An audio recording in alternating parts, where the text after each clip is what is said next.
데살로니가 성도들은 많은 고난 가운데, 환난 가운데 있었다 말씀을 드렸어요.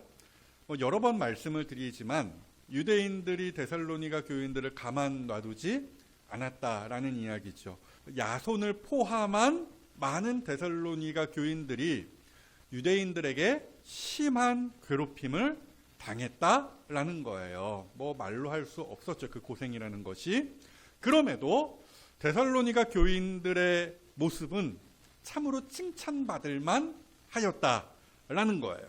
그 많은 환난 속에서도 데살로니가 교인들은 예수님을 따르는 그 그리스도인의 길, 그 제자의 길을 포기하지 않았을 뿐더러 성령으로 말미암아 그 많은 환난 속에서도 그 천국의 기쁨을 누렸다더라는 이야기입니다.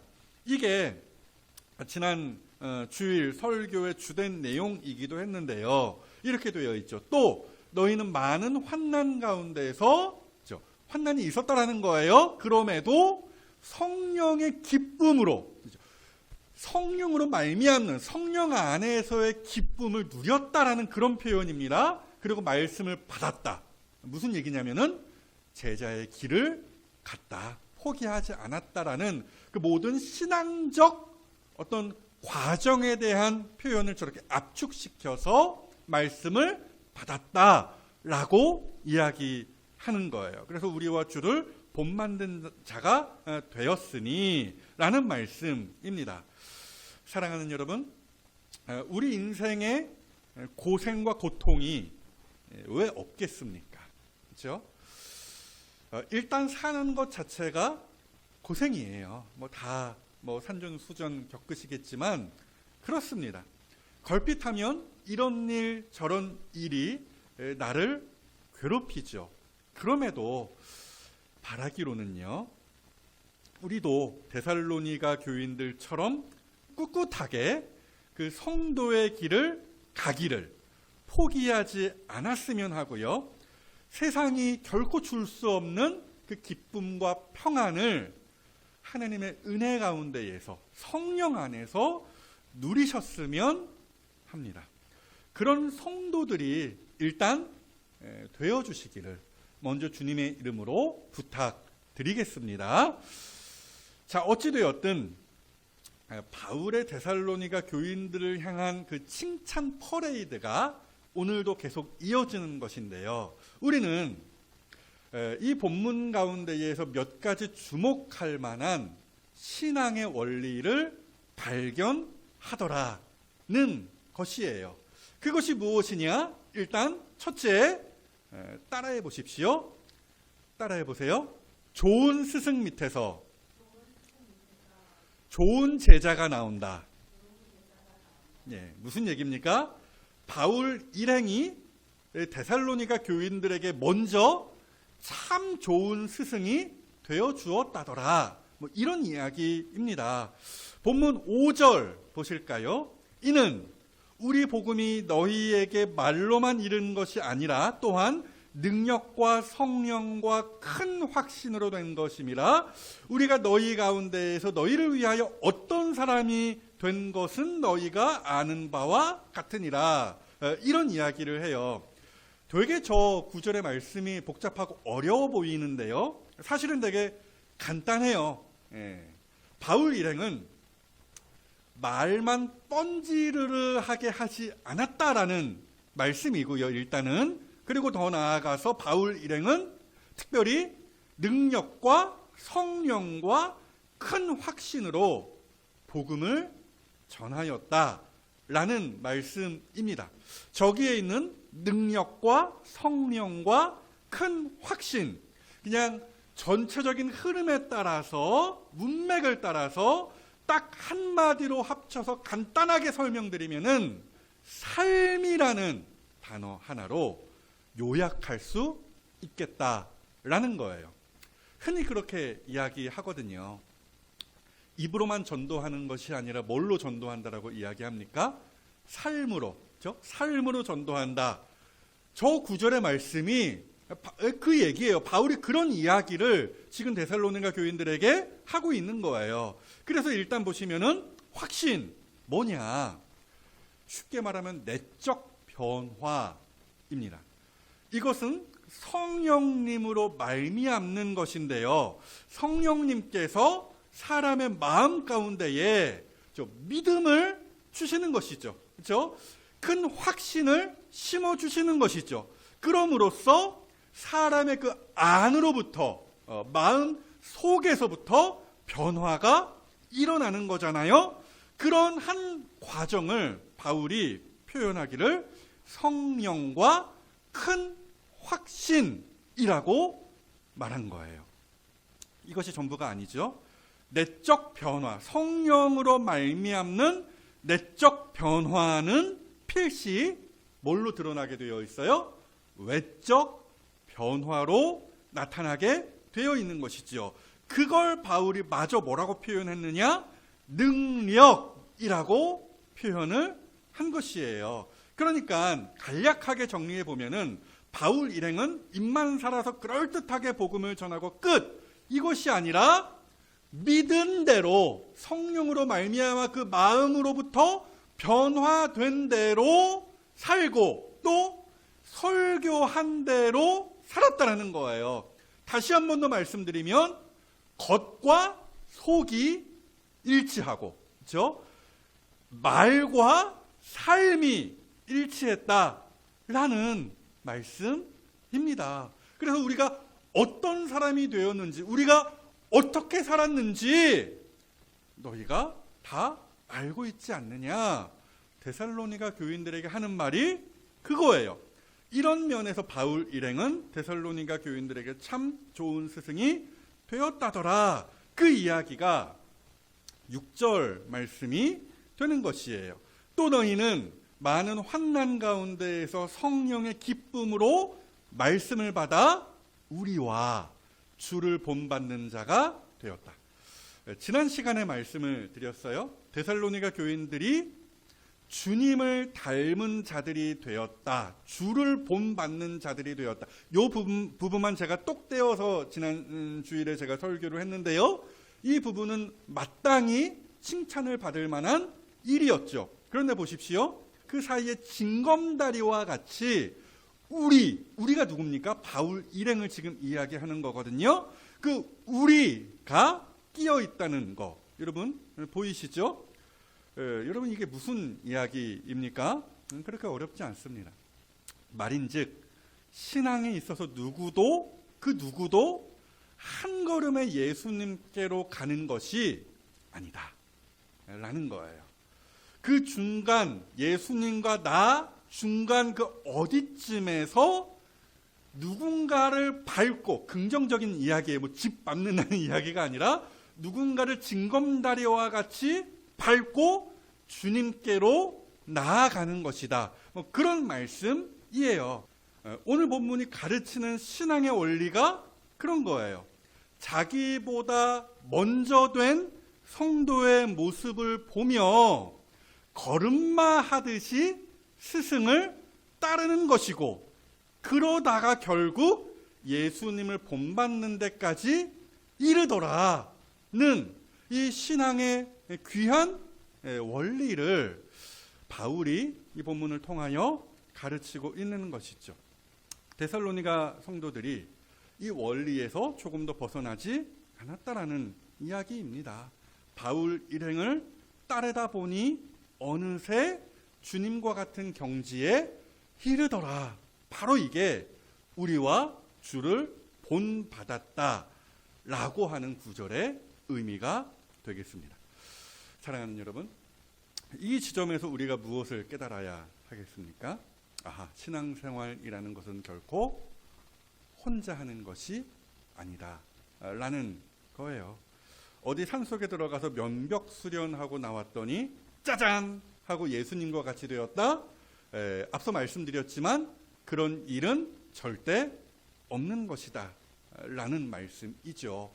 목사든 뭐 집사든 성도든 어린이든 그 누구에게든 좋은 스승이 절대적으로 필요하다라는 겁니다. 말 그대로 좋은 스승 밑에서 좋은 제자가 나온다라는 라는 거예요.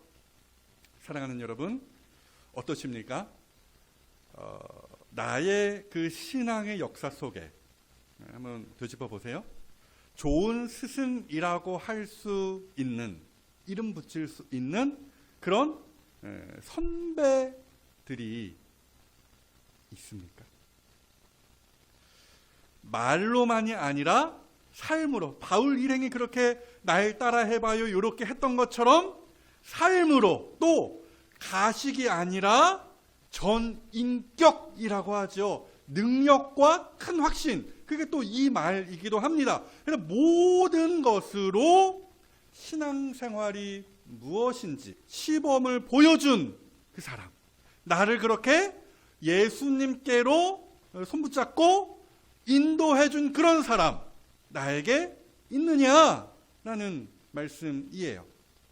있다면 되게 감사한 것이고, 없다면 여러분에게 가장 시급한 기도의 제목 중 하나는 이거예요. 한번 따라해 보실까요? 좋은 스승을 만나게 하소서. 그래요. 저에게도 있어서 참 좋은 스승이 있었습니다. 뭐 그렇게 좋은 스승이라는 타이틀을 붙일 만한 분들이 그래도 몇 분 계시더라고요. 제가 설교를 준비하면서 되짚어 봤는데, 그 중에 딱 한 분 꼽으라고 한다면 저는 이창산 목사님을 꼽겠습니다. 제가 청년 시절 저를 가르치셨던 청년부 담당 교육자이셨는데요. 지금도 가끔씩 한 1, 2년에 한 번씩 연락을 하는 그런 사이입니다. 아무튼 저의 인생은 이창산 목사님을 만나기 전과 후로 나누어진다, 이렇게 말씀드려도 과언이 아니에요. 제가 그분을 통하여서 주님께로 이전보다 훨씬 더 가까이 나아갈 수 있었다라는 말씀이죠. 대강 짧게 말씀드리면은 그분과 가까이에서 교제하고 함께 또 예배하고 성경을 배워가면서 우선 제 성격이 많이 바뀌었어요. 그 전에는 지적질 이런 거 제가 굉장히 잘했던 사람이거든요. 나름 좀 날카로운 성품을 가지고 있었던, 예리한 그런 성품을 가지고 있었던 사람이었는데, 그런 성품은 좀 이렇게 보자기 속에 감춰지듯 들어가고 쏙 들어가고, 그 위에 보다 부드럽고 온화하고 너그러운, 지금 여러분들이 딱 보시는 그 모습 그대로의 성품이 좀 덧입혀졌습니다. 뿐만이 아니에요. 실력도 많이 늘었습니다. 이분과 함께 청년부에서 활동하면서 제가 신학생이기는 했는데요. 어찌되었건 제가 얼마나 큰 은혜를 받았는지 이루다 헤아릴 수가 없어요. 매 주일마다 진짜로 뻥 안 치고 저는요, 청년부 예배 때마다 펑펑 울면서 거의 통곡을 하면서 예배하고 말씀 듣고 기도했습니다. 그렇게 인격적으로 말씀을 받으면서 변화되어지고 준비된 끝에 2006년도 이창산 목사님을 만난 게 2005년도였거든요. 1년이 지난 2006년도부터 제가 전도사 사역을 시작할 수 있었습니다. 그러니까 따지고 보면은요, 이분이 아니었으면, 이분을 만나지 못했다라고 한다면, 이분에게서 배우지 않았다라고 한다면 어쩌면 저는 목사의 길을 가지 못했을 것이다. 이렇게까지 말씀드릴 수 있을 것 같아요. 사랑하는 여러분, 이처럼 좋은 스승을 만나는 일은요, 한 사람의 인생과 또 그 신앙에 있어서 매우 결정적인 사건이 되는 것이다 라는 것을 오늘 본문을 보면서 우리가 명심하실 수 있어야 하는 것이지요. 그래서 바라기로는 부디 하나님의 그 선하시고 신비로운 인도하심 가운데에서 나에게 모범을 보이는 좋은 스승, 나를 가르치며 내 손 붙잡고 아장아장 주님 앞으로 인도하는 좋은 스승을 만나시는 축복이 여러분들에게 다 있으시기를 주님의 이름으로 축복합니다. 여기에서 한 걸음 더 나아가서 본문 가운데에서 우리가 또 하나 건져 올리는 신앙의 원리 두 번째, 한 번 더 따라해 보시죠. 좋은 제자가 좋은 스승이 된다. 그렇죠? 참 재미있는 게 뭐냐면은 바울 일행을 그렇게 졸졸 따라다니던 데살로니가 교인들이 어느새 부쩍 성장해서 이제는 다른 사람들을 가르치는 위치에 서게 되었다더라. 그 말씀이죠. 7절 보실까요? 그러므로 너희가 마게도냐와 아가야에 있는 모든 믿는 자의 본이 되었다더라. 그 말씀 아닙니까? 그러니까 데살로니가 교인들 너희가 그렇게 우리를 본받더니 주를 가까이 하더니 결국에는 그렇죠? 어느새 좋은 스승의 반열에 오르는 그런 사람들이 되었다 칭찬하고 격려하는 거예요. 저 표현들이 참 대단한 재밌는 표현들인데요. 먼저 마게도냐와 아가야라고 했잖아요. 그리스 북부와 남부를 이제 아우르는 이제 어떤 표현입니다. 그러니까 우리식으로 따지면은 백두에서 한라까지 뭐 이런 거예요. 그러니까 지리적인 범위로서 이렇게 광범위한 어떤 지역 가운데에서 너희가 데살로니가 교인들이 본이 되는 교회로 발돋움했다. 그 이야기를 하는 것이고요. 뿐만 아니죠. 모든 믿는 자라고도 했어요. 무슨 얘기입니까? 인종, 학력, 나이, 성별 불문하고 모든 믿는 자들을 지금 이야기하는 거예요. 다소 과장된 표현이지만 그만큼 데살로니가 교회가 좋은 스승의 위치에 올랐음을 바울이 칭찬하며 강조해주고 있는 것이에요. 그래서 아까 말씀드린 거예요. 좋은 제자가, 좋은 스승 밑에서 배운 좋은 제자가 또 시간이 지나고 보면은 어느새 좋은 스승이 되더라. 그 말씀입니다. 자, 그렇다면 데살로니가 교회가 어떤 면에서 좋은 스승이 되었습니까? 바울이 그 이야기를 9절과 10절에서 마저 하는데요. 너희가 어떻게 우상을 버리고 하나님께로 돌아와서 살아계시고 참되신 하나님을 섬기는지와 또 죽은 자들 가운데에서 다시 살리신 그의 아들이 하늘로부터 강림하실 것을 너희가 어떻게 기다리는지를 말하니, 데살로니가 교인들이 모든 성도들에게 모범이 되었다라는 것을 바울이 크게 세 가지로 나누어서 말하는 거예요. 그리고 이게 딱 참 재미있게도 제가 지난 시간에 말씀드렸던 믿음과 사랑과 소망이라는 이 신앙의 3요소와 딱 맞아 떨어지는 이야기가 되는 것입니다. 제가 지난 시간에 말씀을 드렸어요. 간략하게 말씀드리면 혹시 잘 모르겠다 그러면은 설교, 지난 주일 설교 들으시면 돼요. 영상 보시면 됩니다. 자, 믿음이라는 것이 무엇이냐? 성도에게 있어서 과거의 한 축을 담당하는 것이다. 그렇게 말씀을 드렸어요. 내가 어떻게 예수 믿고 하나님의 자녀가 되었는지와 직결되는 것이 그 요소가 믿음이라는 거예요. 사랑은 뭐예요? 성도의 현재적인 삶을 지탱하는 것이다. 그렇게 말씀을 드렸습니다. 그러니까 성도가 성도로서 재구실하는 것을 판가름하는 데에 리트머스 시험지가 되는 그런 요소다. 그렇게 말씀을 드릴 수 있겠고요. 소망 무엇이에요? 성도의 삶의 방향을 결정지는 것이다. 그렇게 말씀을 드렸어요.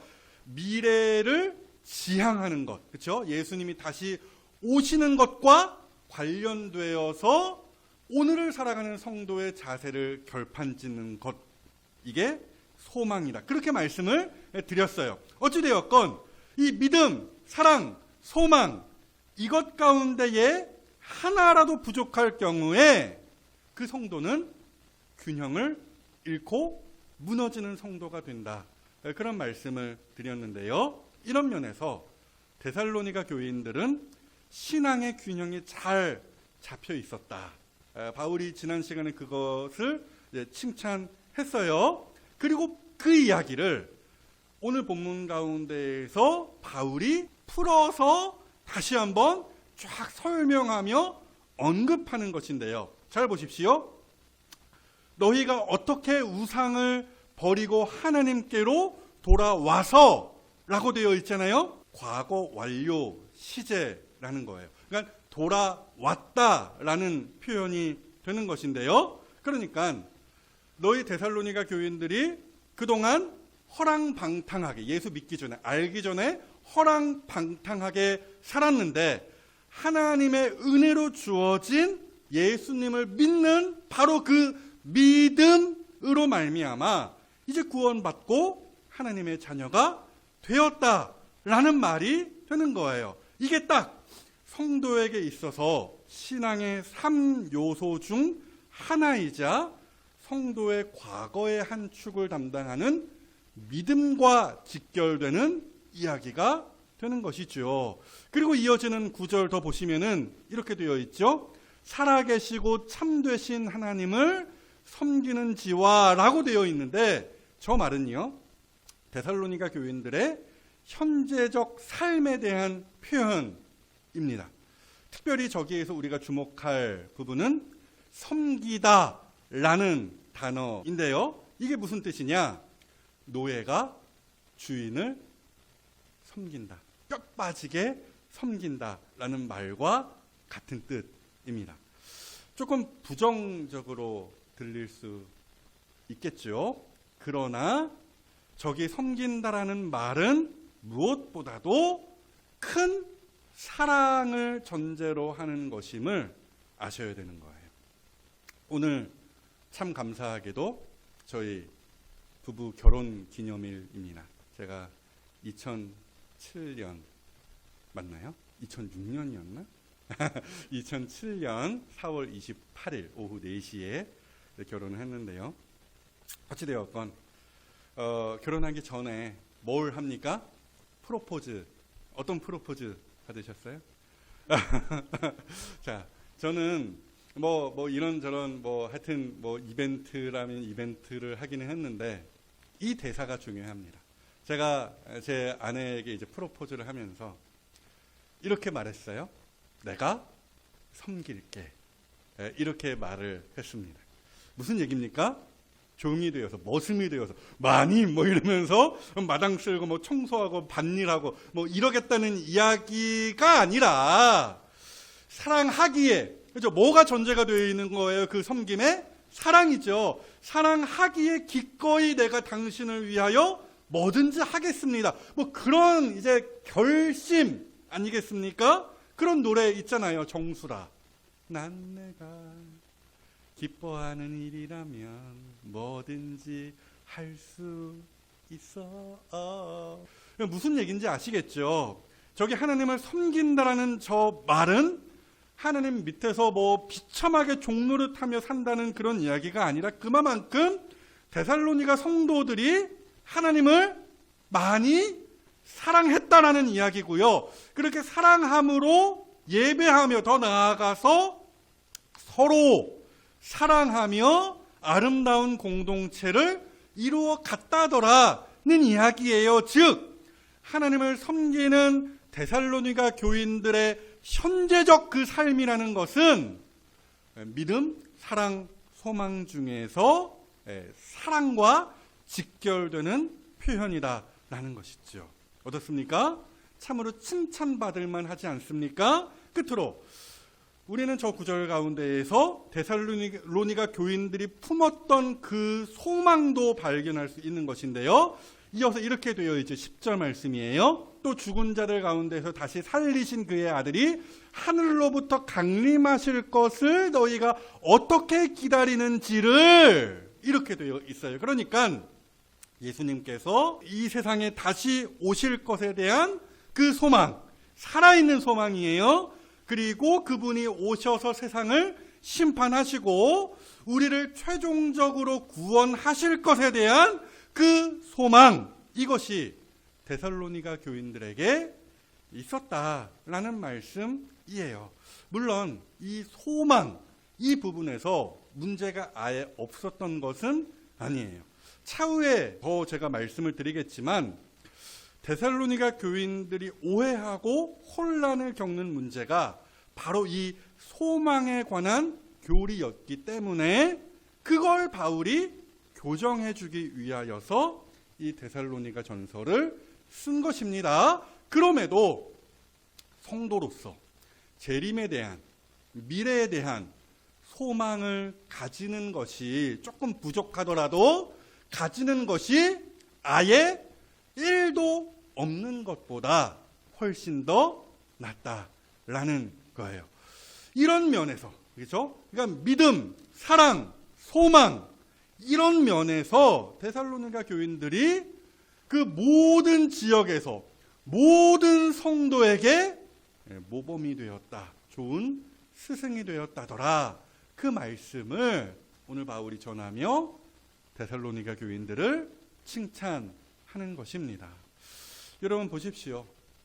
이제 막 응애하고 태어난 그 아기와 같았던 교회, 데살로니가 교회가 하나님의 은혜 안에서 먼저는 바울을 본받아 이처럼 아름답게 성장하고 있었어요. 그리고 더 나아가서 이제는 주변 많은 사람들을, 성도들을 가르치는 스승이 되었다더라, 그 말씀입니다. 이걸 보며 이 자리에 우리 모두가 같은 소원을 품었으면 하는데요. 한 번 더 따라해 보실까요? 좋은 스승이 되게 하소서. 예, 사랑하는 여러분, 언제까지 우리가 어린 아이와 같이 신앙생활 하겠습니까? 우리도 무럭무럭 자라나야 하지 않겠습니까? 뭐 개인적으로도 적용이 되고요, 교회적으로도 적용이 되는 거예요. 그래서 데살로니가 교인들처럼 또 다른 성도들을 돕고 가르치는 스승의 반열에 우리 각자가, 또 우리 교회가 오를 수 있어야 되지 않겠어요? 이런 면에서 좀 다그치는 말씀이 될 수 있겠는데요. 저 히브리서 5장 12절 말씀을 보시죠. 때가 오래되었으므로 너희가 마땅히 선생이 되었을 터인데, 그런데 너희가 다시 하나님의 말씀의 초보에 대하여 우리에게서 가르침을 받아야 할 처지이니 너희가 단단한 음식은 못 먹고 젖이나 먹어야 할 자가 되었도다. 여러분 보세요. 참 이렇게 날카로운 말씀 아닙니까? 저는 저 말씀 앞에서 항상 부끄럽습니다. 하나님께서 좋은 스승을 저에게 많이 붙여주셨음에도 여전히 어리고 부족한 목사인 것 같아서 그러합니다.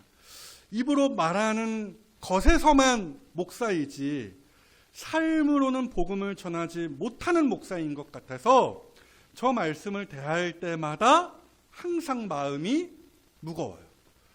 사랑하는 여러분, 여러분은 어떠십니까? 신앙의 경륜이 오래되었음에도 여전히 여리기만 한 성도의 모습은 혹시 아닌가요? 하나님께서 많은 은혜를 부어주셨음에도 항상 영적으로 빈곤하여서 오늘 하루를 살기에만 급급한 그런 성도의 모습은 아닙니까? 그러므로 사랑하는 여러분, 오늘 우리가 이 데살로니가 교인들의 모범을 보며 회개함과 동시에 소원을 품었으면 합니다.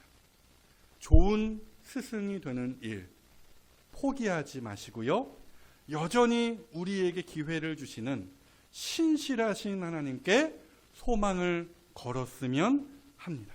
그리하여 데살로니가 교인들처럼 믿음과 사랑과 소망이 철철 넘치는 삶에 있어서 모범이 되며 주변 많은 사람들을 옳은 대로 이끌어 주시는 저 하늘의 별과 같이 빛나는 좋은 스승들이 다 되어 주시기를 주님의 이름으로, 우리의 스승이 되어 주시는 주님의 이름으로 축복하고 부탁드립니다.